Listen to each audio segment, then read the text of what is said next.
আসসালামু আলাইকুম। আমার নাম রাসেল। আমি রূপগঞ্জ নারায়ণগঞ্জের। আমার বাড়ি কলিঙ্গিয়া। তো আমি বিদেশের জন্য একটা এজেন্সির কাছে গেছিলাম, দালালের কাছে।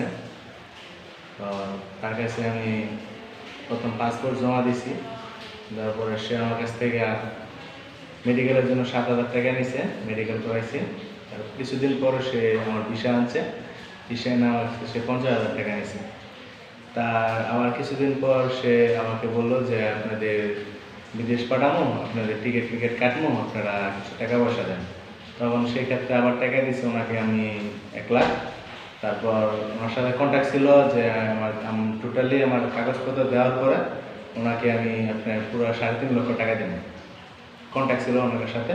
তো আমি আপনার 3.5 লাখ টাকা সব কিছু দেওয়া, টাকা পয়সা দেওয়া শেষ রোজার ঈদের আগে। তো আমাকে বলছে যে 22 তারিখে বা 27 তারিখে আপনাদের ফ্লাইট। তো আমি ডলার বাঙাইলাম, তারপরে গাড়ি ভাড়া করলাম, তারপরে মনে করেন যে মার্কেট আগে যে যা লাগে সব করে ফেলেছি, বাড়িতে সবার কাছে বিদায় নিয়ে নিছি, মানে চলে যাবো। 27 তারিখ আসার পরে সে আমাকে বলতেছে যে ভাই আর কিছুদিন সমস্যা হয়েছে, তো আমার একটু কাগজপত্রের সমস্যা হয়েছে, যে কিছুদিন সময় লাগবে। তো সে আমাকে মানে একটা নোটিশ দিছে তার কোম্পানির নামে, মানে একটা কাগজে স্ট্যাম্পের সিগনেচার করছে যে আমার এত তারিখের ভিতরে সে না পাঠাতে পারলে আমার টাকা পয়সা দিয়ে দেবে। তো তার নাম হচ্ছে SM বাবুল, উত্তরা 9 নম্বর সেক্টর, 13 নম্বর 3 নম্বর রোড, 13 নম্বর বিল্ডিং, বড় মসজিদের পাশে। তার এজেন্সির নাম হচ্ছে নগর টাপেল এজেন্সি। তো আমি আগে জানতে পারিনি, তারপর আপনার হঠাৎ করে আমার সব কিছু হয়ে গেছে। তো ভর্তিদের পরে আমার বলতেছে যে আপনাদের কাগজপত্র নিয়ে আপনাদের contact paper, visa, man power এটি আপনারা এসে নিয়ে যান কোম্পানিতে। তো আমরা গেছি 23 তারিখে গেছি, যাওয়ার পর আমাদের কাগজপত্র সব দিয়ে দিচ্ছে। তো 25 তারিখে ওনার কথা ছিল আমাদের টিকিট কেটে দেবে।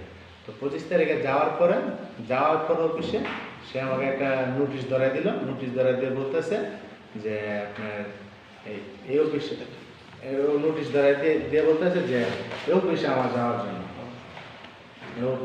জন্য, তো আমি অফিসে গেছি। অফিসে যাওয়ার পরে আপনার ওই অফিসের স্যারের সাথে কথাবার্তা বললাম। বলার পরে আমাকে বললো যে আপনাদের টিকিট তো কাটিয়ে দেবো, যে টাকা পয়সাটা এখন বাবুল দেয়নি। তো ওই অফিসের স্যার আর এই বাবুল তাদের সাথে টাকা নিয়ে একটা দ্বন্দ্ব হয়েছে। তো এটা আর আমরা জানি না। তো এই লিগেল নোটিশের মাঝে আমাদের নাম দিয়ে সে নোটিশ করছে অফিসের নামে। অফিসের নামটা হচ্ছে আপনার এই ওসমানী ওভারস্টেজ, ঠিক আছে। তো এখন মনে করেন যে আপনি প্রতারণা হয়েছি, সে আমার টিকিট কেটে দেয় না, কাগজপত্র কোনো কিছু কেটে দেয় না, কিছু দেয় নেই। তো আমি এখন বর্তমানে মনে করেন যে খুব অবস্থা খারাপ আমার, আমি তারা খুঁজে পাইতেছি না, সেও বিবদ্ধ। তো ভাই আমি কিরগিজস্তানে যাওয়ার জন্য ভাই দিয়েছিলাম। তো আমি এখন বর্তমানে মানে সরকারের কাছে আপনার বিচার চাই, আপনার দাবি করতেছি যে আমি সুস্থ একটা বিচার চাই আমি। আসসালামু আলাইকুম।